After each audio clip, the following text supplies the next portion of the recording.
Tinukoy ng malakas na King Realm siya bilang amo. At sinabi niyang basurahan lamang ang disyertong ito. Huminto sa paggana ang kanilang mga utak.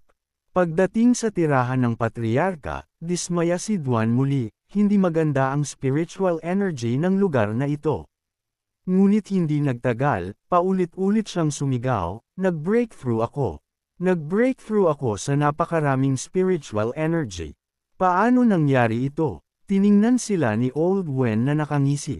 Bisita, nakatagpo ka ng singaw mula sa Sun Room. Kamahalan, sinabi ko sa iyo na ang makapangyarihang taong ito ay hindi kapantay mo. Hindi man lang tayo titingnan. Uwi na lang tayo. Ngunit siya ang may-ari ng nangungunang material country sa mundo. Kahit namumula pa ang kanyang mukha, paano kami susuko ngayon? Sa susunod na sandali, bigla siyang humagulgol. Ang iceberg fruit tree, isang dekalidad na spirit medicine na binibili sa timbang, libu-libong acres ng maalamat na Meltang Mountain Water Lotus, at ang 9-turn golden palm fruit, na umikot ng 1,000 taon, ay itinuturing niyang basura. Mabilis na inayos ni Duan muli ang kanyang pag-iisip. Mas maganda lang ang kanyang mga resources kaysa sa akin. Kung kinakailangan, maaari kong gamitin ang aking sarili bilang bargaining chip.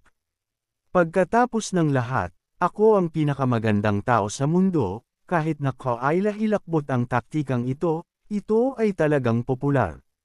Sa sandaling ito, hindi mabilang na mga kidlat ang umalangaw sa kalangitan, at lumitaw ang isang figure. Nakatulala silang tiningnan ng perpektong katawan na may hawak na barbell habang nag-eehersisyo. Hindi ba kayo ang nagligtas sa aking mga junior noon? Mukhang may utang akong pabor sa inyo, sabi niya. Kung gayon sabihin niyo sa akin kung ano ang gusto niyo. Bumagsak na ang tatlo. Ginagamit pala ng taong ito ang Black Thunderbolt Python na nasa King Realm level para sanayin ang lakas ng braso niya. At sa usapang ugali at hitsura, hindi man lang makukumpara ang kamahalan. Ganap na naniwala si Duan muli. Upang magpautang ng pabor ang isang makapangyarihang tulad niya, ikaw ang pinakadakilang bayani ng ating bansa ng Haoyu sa kasaysayan. Sinusundan ni Chen Daorang ang mana ng Spirit Clan hanggang dito, ngunit paglabas pa lang niya, napalibutan na siya. Bago bumukas ang spiritual tomb, gusto niyang pumasok bago ang aming mga pangunahing sekta. Hindi ba niya kami isinasaalang-alang? Inakala nila na sa gabay ng Starfall Map, sila ang mauuna. Hindi inaasahan, ang lugar na ito ay okupado na. Sa sandaling ito, may lumipad palabas sa karamihan. Sino ang mga walang kwentang taong ito? Hindi ba ninyo alam kung naayos na ang pagkakasunod-sunod ng pagpasok? Bilasan at ipaalam ang inyong pangalan. Irerango ko kayo, ngunit tandaan na paluhurin ang inyong mga nakatatanda at pasalamatan ako. Hindi, sino kayo? Kami ay mula sa anong sekta at angkan. Hindi kayo karapat-dapat malaman. Bagaman siya ay hayagang hinamon, maraming sekta ang narito, kaya siya, bilang isang nakatatanda, ay hindi maaaring direktang magalit. Paano mo nang ahas? Hindi mo man lang kilala ang pinakamalaking sekta sa mundo. Han Miyujiro, 8 taong gulang ka na ngayon. Bilang pinakamalakas na bagong dating sa ating sekta, asikasuhin mo sila. Humakbang ang isang binata na may malamultong likod. Mukhang kailangan kong turuan kayong mga matatanda ng leksyon. Bigla, 2 tao sa lupa ang nakakuha ng atensyon ni Chen Daorang. Sila ang duo ng magnanakaw ng binti, si Zhu Wuyan. Senior sister, maghihiganti na ako ngayon. Chen Daorang, huwag kang padalos-dalos. Hindi pa natin alam ang kanilang lakas. Lubos nitong binaliwala ang mga kilos ni Han Miyujiro at labis siyang ginagalit. Mga gago kayo, hindi niyo ako sineseryoso. Ako ang nangungunang baguhan. Naisip niyo ba ang halaga ng pagbabalewala sa akin? Gagamitin ko ang Dragon Slaying Sword para patayin kayong lahat, kayong mga walang kwentang aso. Ayon sa alamat, ito ay isang maalamat na espiritual na sandata na pinasikat sa Starbucks. Ang paggamit ng ganoong kayamanan upang pumatay ng mga langgam ay parang paggamit ng malaking martilyo para basagin ang mani. Sinamantala rin ng mga bigwigs ng sekta ang pagkakataon upang magpakitang gilas. Pagkatapos ng lahat, kami ang pinakamalaking sekta sa mundo. Karaniwang gawain na bigyan ng mga bagong dating ng isang dekalidad na sandata. Hey, sa wakas, nagtipon-tipon na ang lahat ng mga sekta sa mundo. Siyempre, kailangan nating maghanap ng dahilan upang magpakitang gilas. Hanmi Yujiro, bilasan mo at patayin ang mga basurang ito. Sa oras na ito, kagigising lang ni Zuyan. Matapos makatakas mula kay Chen Daorang, maaga siyang dumating dito. Oh my God! Lumitaw ba ang lalaking inutangan natin ng pera kagabi? Napakaliit na tao, hindi ba tayo makakain ng ilang binti niya? Matapos paglaruan noong huling beses, hindi nang ahas na maging pabaya si Chen Daorang. Kinuha niya ang isang malaking patpat mula sa kanyang bulsa. Anong ibig mong sabihin na ilang binti lang ang kinain mo? Ang eksenang ito ay nagpatawa sa lahat. Anong uri ng sektang basura ito? Ang kanilang sandata ay isang sirang patpat na kahoy. Itinaas ni Hanmi Yujiro ang dragon slaying knife ng mataas. Kahit na isang mahirap at mababang uri ng basura na tulad mo ay nang ahas na magpakitang gilas sa publiko. Mamatay ka para sa akin. Ngunit bigla, agad na nabasag ang dragon slaying knife. Ang tao at ang kutsilyo ay parehong pinukpok palayo.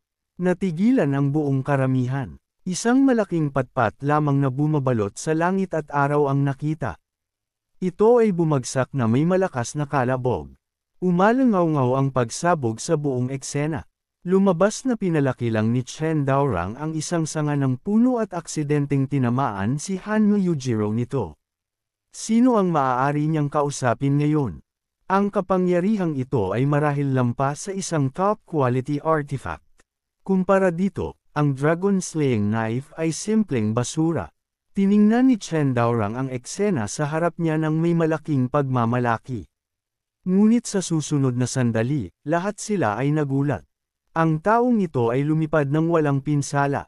Gusto lang namin kumain ng ilang binti. Kailangan ba ng ganoong kaguluhan? Mukhang kailangan kong ibalik ang pabor. God of War, Overlord Spear. Narito na naman tayo. Ngunit napakalaki nito. Ang number 1 sect sa mundo ay ganap na nabaliw. Anong klaseng ghostly tool ang Asarol na ito? Si Hanmi Yujiro, ang pinakamalakas na nilalang sa ibabaw, ay tumayo matapos matambas sa malayo. Ano kung maganda ang sandata mo? Mayroon akong ghost back steel bone body. Ang kaunting pinsala na ito ay wala. Pagkatapos niyang magsalita, lumipad na naman siya. Direktang tinamaan siya ng atake ni Zuyan. Patuloy na dumadaloy ang mga light waves sa kanyang katawan. At lumipad na naman siya ng paikot.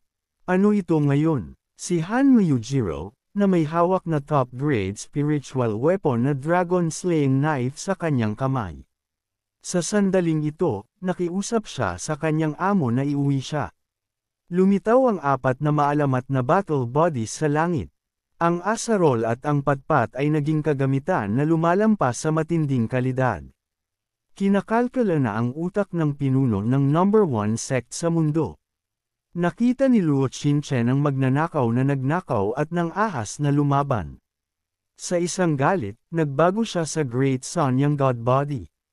Mabuhay tulad ng apoy, mamatay tulad ng apoy, burn the heavens and flames. Slash! Bigla, isang phoenix ang sumigaw sa kalangitan. Nanginginig sa takot ang number 1 sect sa mundo. Tiningnan ni Zuyan ang nagbubuhos na apoy ng may paghamak. Ano ang silbi? Iiwasan lang. Bigla, naging walang laman ang kanyang mga mata.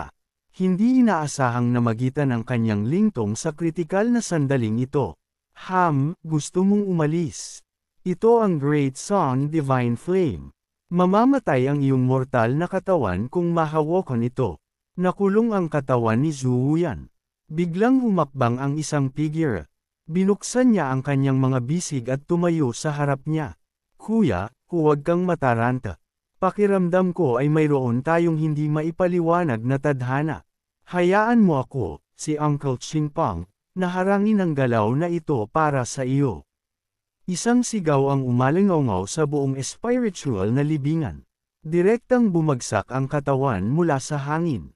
Nakabawi na rin si Zhu Huyan sa sandaling ito. Tabachoy, anong ginagawa mo? Si Luo Qinchen lamang ang buong pagmamalaking nakatayo. Lumalaban ng walang awa, ito ang presyo ng iyong kayabangan. Ganap na binuhay ng eksenang ito ang battle garb ni Zhu Huyan. Tabachoy, naaalala ko ang kabutihang ito. Tiwakan kong ipaghihiganti kita. Ngunit sa susunod na sandali ay nasisiyahan na siya. Ayos lang, ayos lang. Uncle Chingpang, natutulog ako rito. Tabachoy, hindi ka patay.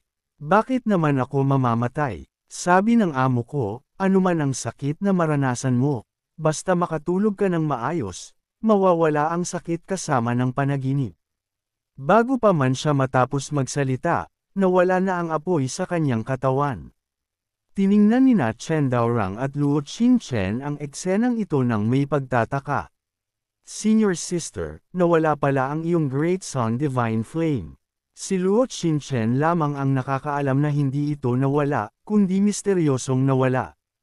Orihinal, ito ay isa sa mga sinaunang battle garbs, ang Sleepy Buddha Battle Garb. Mula nang lumitaw si Zhu Huyan, ang pinuno ng pinakamalaking sekta sa mundo, tila hindi pa nagsara ang kanyang bibig, alinman sa gulat o papunta sa gulat. Bukod pa rito, sinasabing ang Sleepy Buddha Battle Garb na ito ay nakakakuha ng paglilinang sa pamamagitan lamang ng pagtulog at may walang talong depensa sa panahon ng pagtulog. Ano ang pinakamalakas na nilalang sa ibabaw? Wala ito kung ikukumpara dito. Lubos nitong sinindihan ang diwan ng pakikipaglaban ng 4 na tao. Inilabas ni Chen Daorang ang lahat ng 4 na Thunderbolt bodies. Kung ganoon, kung pipiliin mong maging kaaway namin, hayaang dumating ang iyong ninuno at kolektahin ang mga bangkay. Ganap na aktibo ang War God Battle Garb ni Zhu Huyan. Bagaman mahirap lumaban, gusto kong makita kung makakayanan mo ang ilang galaw mula sa akin. Hindi rin nahuhuli si Luo Qinchen. Inaktibo niya ang kanyang Great Son Yang God Battle Garb. Hindi ba para makita kung makakayanan mo ang ilang galaw mula sa amin? Hindi kayo kalaban para sa amin. Siyempre, ang masiglang eksenang ito ay hindi maaaring mawala ang matabang lalaki. Ganap na aktibo ang Sleepy Buddha Battle Garb. Hehe, kuya, huwag kang mag-alala. Kung manggahas silang apihin ka sa dami nila, tutulungan kita. Bigla, ang 4 na anino ng 4 na dakilang mabangis na hayop ay nagtatagpo sa langit. Ang banggaan ng kanilang mapanupol na puwersa lamang ay nakabibingi, at ang mga tao sa lupa ay hindi nang ahas na lumapit. Anong klaseng mga halimaw ang mga bagong dating na ito? Bawat isa ay may ganoong kagandang kagamitan. Sa sandaling ito, narinig ang boses ni Hanma Yujiro mula sa gilid. Guro, gusto kong umuwi. Ang patriarka ngayon ay direktang lumuhad sa harap ng babae at sinabing siya ay isang karaniwang tao na maaaring gamitin sa kanyang utos. Lumabas na ang Great Wu Nation ay kapangyarihan ng kanyang inapo. 10,000 taon na ang nakalipas, pinag-isa ng Great Wu ang North Wilds at ngayon ay bumagsak. Sa isang maliit na bansa, patuloy na humaharap sa pagsakop ng pinakamalaking bansa sa Hilaga, ang Great Zhou. Ang Hauyu Nation ay suportado ng Great Wu upang bumangon, kaya ang babaeng nasa harap nila ay dumaan sa hindi mabilang na paghihirap upang hanapin siya at makuha ang Starfall Map sa pagtatangkang makuha ang mana ng lahi ng espiritu at pagkatapos ay tulungan ng Great Wu. Matapos malaman ang balita, sinimulan ni Chen Zuan ang system task upang iligtas ang tagapagmana ng Great Wu host, ngunit hindi siya direktang makikialam. Ang gantimpala ay isang beses na combat field, kaya agad niyang napagpasyahan, hindi ibibigay sa iyo ang mapang ito. Si Chen Zuan, ang karaniwang tao, ay nagbibigay galang sa hari ng Hauyu country at idineklara ang kanyang sarili bilang tagapaglingkod ng hari. Maaari mo akong utusan ayon sa iyong gusto. Labis na natakot ang lahat ng naruroon sa matalinong galaw ni Chen Zuan. Dakilang kapangyarihan. Sigaw ng mga tao. Ano ang ginagawa mo? Tanong ng Reyna, hindi makapaniwala. Paano siya nang ahas na maging hari ni Chen Zuan?